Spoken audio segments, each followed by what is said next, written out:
Hello everyone, and welcome to the Okayest Computer YouTube channel. My name is Patrick, and today we're going to be talking about the best music of the year so far. Yes, indeed, it's time for another episode of So Far, So Good. We are now 5 months into 2021, so it's about time we talk about the best music released in April of this year. There will be a list of some notable songs and albums, followed by the announcement of my favorite new single and album so far. Before we begin, be sure to like and subscribe if you feel so inclined. Follow my other social media profiles for more content every day, and give my new EP a listen. It is available on Bandcamp to stream for free or purchase for $7, and as of now, it is available on all major streaming platforms. A link can be found in the description or in the comments. I mentioned in the previous So Far So Good video that the past couple of years have been very difficult for Brockhampton.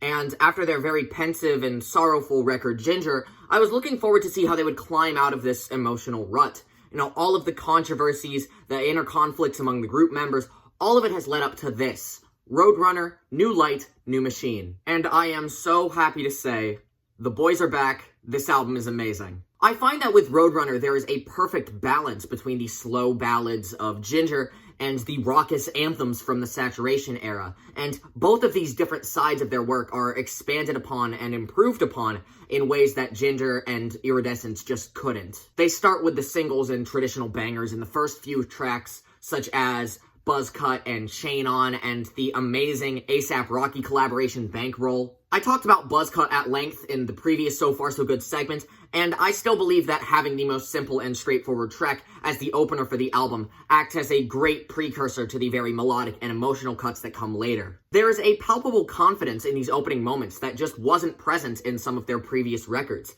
and they're finally letting go of their burdens and expressing this enthusiasm that was hidden in their work for far too long. Still, the fun doesn't always last, and Roadrunner does have its fair share of sad and emotional moments, such as the gospel-infused interlude Dear Lord, the song What's the Occasion, or my personal favorite track, The Light. On this track, Kevin and Joba take over for the entirety of the runtime and deliver career-defining verses about their familial problems and the depression that it has caused each of them. Joba's verse in particular is very poignant and heartfelt. He talks about the recent death of his father and how that has negatively affected him as he tries and fails to cope with it. Joba has always been one of my favorite Brockhampton members, mostly for his infectious attitude and wonderful singing, but here, all of that is stripped away, and he's left broken and shouting these devastating bars in a way that I could have never expected from him. I think that the standout bars on the track are definitely when he says, "Master plans by the maker, I see no savior, morbid reflection and stainless steel, alcohol and pills, deadly combinations left with nothing else to feel, a floral haven, hope it was painless." It's moments like this that I realize just how much Brockhampton has matured in the past several years. As a result of the chaos and the controversy and everything that every member of the group has had to deal with, they've made a sudden shift from everyone's favorite pop rap boy band to creating one of the most diverse and introspective rap records I've heard in a long time. Roadrunner is a sign of amazing things to come for Brockhampton, and this new collection of very mature and contemplative hip-hop makes for one of their best projects to date. Iglooghost, one of my favorite electronic artists of the past decade, has returned with Lei Line Eon, his second studio album. His 2017 debut, Neo Wax Bloom, was one of the most impressive debut records I heard that decade, and is currently one of my favorite electronic albums. So I was immensely excited to hear this next full-length project. After the insane sonic onslaught that was Neo Wax Bloom and its sister EPs, Igloo takes a much more subtle approach to this second album. It still keeps some of those same compositional tendencies with the glitchy, stuttering percussion, pitched vocal sampling, and luscious synth arrangements, but overall, the experience of Lei Line Eon is a lot more relaxed. Igloo's ability to craft a vast musical universe with his work is still on full display, but the calm and controlled methods with which he produces this album makes for a serene and slow, meandering journey rather than an overwhelming high-speed joyride. I think the best possible example of this restraint being used properly is the song Light Gutter. I think that the live vocals from singer Lola are just immaculate, but they are soft and subtle enough to not feel overbearing over the equally quiet instrumental. Igloo's contributions of creaking and cracking percussion make the otherwise very peaceful strings sound awfully eerie and foreboding. I think that balance between beautiful and menacing appears many times throughout Lei Line Eon, but Light Gutter is easily my favorite example. With his newest studio album, Iglooghost continues to expand upon his own little musical universe with charming and delightful electronic compositions that balance his signature glitchy trap beats with a newfound appreciation for subtlety. The resulting album may not be as electrifying as his debut, but it's just as entertaining. The magnificent pop trio Kero Kero Bonito are back once again with the long-awaited sequel to their Civilization 1 EP, a release that marks yet another departure in sound, away from the noisy experimentation of time and place, and more towards a dream pop sound. Civilization 2 continues that saga with 3 more tracks that are a short and sweet synth-pop odyssey, the likes of which we have never heard. The astounding opener, The Princess and the Clock, is a wild ride of a glitchy pop track that uses a diverse array of synthesizers to give this regal song an appropriately regal atmosphere. On this track, Sarah Bonito tells the story of a girl who sails to a remote island and is crowned the queen of the land, but after many long years of ruling in isolation from the rest of the world, she ultimately fulfills her lifelong dream of growing a pair of wings and flying away from her burdens. It is a stunning achievement of a song that makes for a fantastic start to the EP. The song 210420 is a very matter-of-fact and almost stream-of-consciousness look into everyday life during the COVID-19 pandemic. Sarah goes through her everyday list of things to do and people to talk to, all while wishing that life could be a little less monotonous. I noticed it has a lot of similarities to the Time and Place track Visiting Hours with its loose musical structure and freeform lyricism, and I love how open and honest Sarah is on this song. It's a very bittersweet look into the mind of the average citizen affected by last year's events, and I love it. Meanwhile, the finale, Well Rested, is actually the longest song the group has ever made, coming in at a staggering 7 minutes and taking up half the EP's runtime. And despite that runtime being about twice as much as the average KKB song, not a second is wasted. In fact, a majority of this song is actually devoted to a series of lengthy motivational monologues delivered by Sarah with an unexpected confidence reminiscent of a political speech. She's telling her listeners, her audience, and all of us to maintain optimism, to not lose hope yet, because doomsday isn't here yet and there will be a grand day of reckoning where all is well again and all is restored in the universe. This is a really powerful moment, so I understand why they made it as long as they did. The song is a success in every way possible, making for one of my favorite Kero Kero Bonito tracks to date. Civilization 2 is yet another astounding project from one of the most ambitious and talented groups in modern pop music. It is a short moment of clarity, a breath of fresh air that tells us to not give up hope just yet, because all will be well eventually and you can't stop Civilization.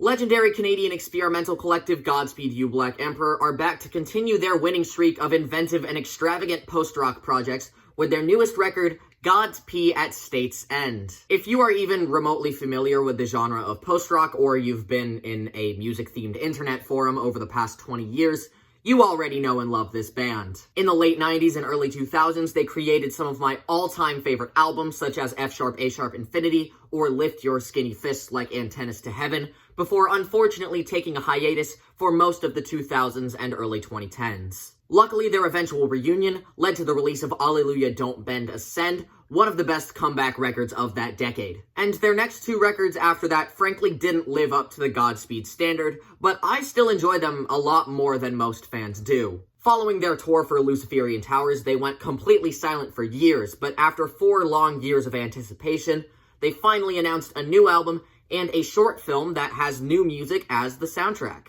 Like Alleluia before it, At State's End isn't necessarily doing anything revolutionary, but it is a return to form in the best way possible. They bring back their signature combination of creative atmospheric sampling, dense cacophonous drums, and dynamic song structures that make for a concise and simple listening experience that is infinitely more fulfilling than their previous 2 records. It's hard for me to pick one specific favorite since the actual track list is just 4 songs, but I think the section of the first suite entitled Job's Lament is definitely a standout moment. The usage of distorted guitars in the intro and throughout the rest of the song came as a surprise since usually Godspeed is more about building an ambiance rather than immediately bringing in heaviness. Still though, I found that the crunchiness of the guitars adds a lot of extra power to the string melody and the super thick and prominent bass line. At State's End sees Godspeed going back to basics, and that results in them making their best batch of tracks in many years.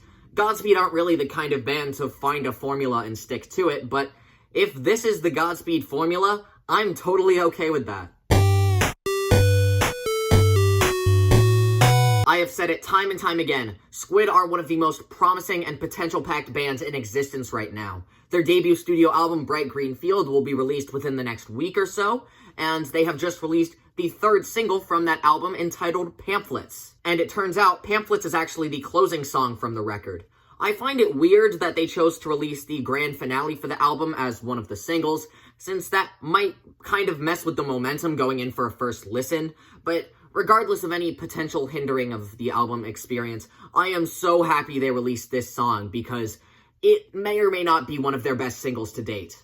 I know that's a bold statement to make considering how spotless their discography's been so far, but this track is just on another level of awesome. They constantly outdo and outperform themselves with every single new song, and Pamphlets is no exception. As with most Squid tracks, the whole band is just going wild for the entirety of the runtime, but there are two particular elements of the song that just really click with me and just blow me away every single listen. The first thing is the guitar, more specifically how the guitar is mixed. The guitars on Pamphlets have a certain brittle and tinny tone to them that adds such a rawness and tension to the riffs, going so far as to slightly distort the guitars during clean sections. The intensity of the guitar's production adds even more depth and flavor to these stellar riffs, making every dissonant interval and tremolo-picked octave pierce through the mix with magnificent results. The second and most notable element of Pamphlets is, of course, those vocals. Ollie Judge has such a unique presence as a frontman,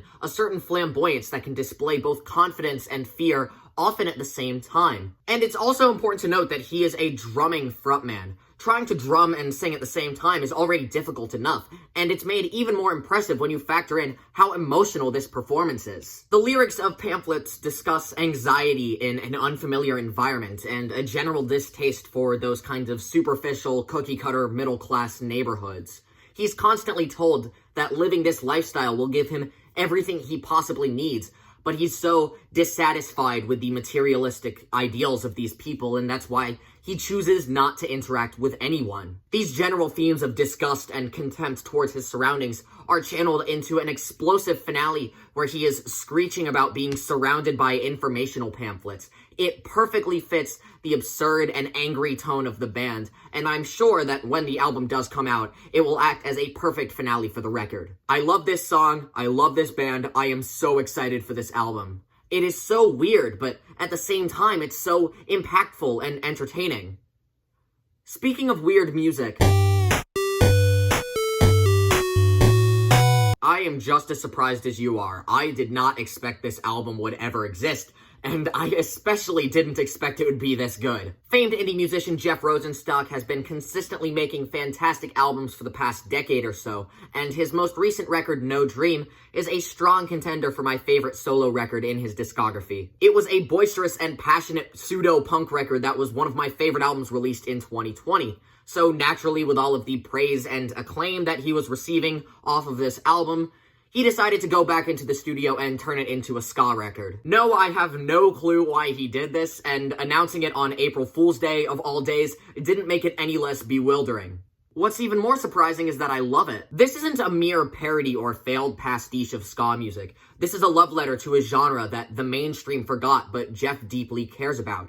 It's kind of like when King Gizzard made Infest the Rat's Nest as an homage to thrash metal, and it ended up being one of the best metal records of that year. This album does have a sense of humor and a certain irony to it, right down to the punny song titles and the checkerboard-themed album cover, but it keeps the same potent lyricism and passionate singing, so it doesn't lose any of that original emotional resonance. No Dream was a very angry album, so oftentimes the fantastically angsty lyrics can get lost beneath just how wild it sounds. That's not the case with Ska Dream, though, because this new ska approach not only leads to immensely fun instrumentals, but it also emphasizes how amazing Jeff's songwriting is. I'm sure that a lot of you might initially listen to a song like Scram or Checkerboard Ashtray and think that it leans way too deep into parody territory to be taken seriously, but by maintaining those emotional boundaries in the lyrics, it makes for an album that sounds silly and charming on the first listen, but then deeply moving in the next. Ska Dream is bizarre in every way possible, but by taking this huge creative risk and making the ultimate homage to ska music, it works so well, and it makes for an album that is just as astonishing as the original, if not more. Bravo, Mr. Rosenstock, and long live ska. Thus ends this month's episode of So Far So Good. Thank you all so much for watching, and maybe leave your own list of favorites in the comments if you have a different selection. Remember, opinions change, opinions disagree, and that is totally okay. And that's the end of the video. As always, remember to like and subscribe if you feel so inclined, follow my other social media profiles for more content every day, and give my new EP a listen. I think you'll like it. Thank you all so much for watching, and I hope you all have a very nice day.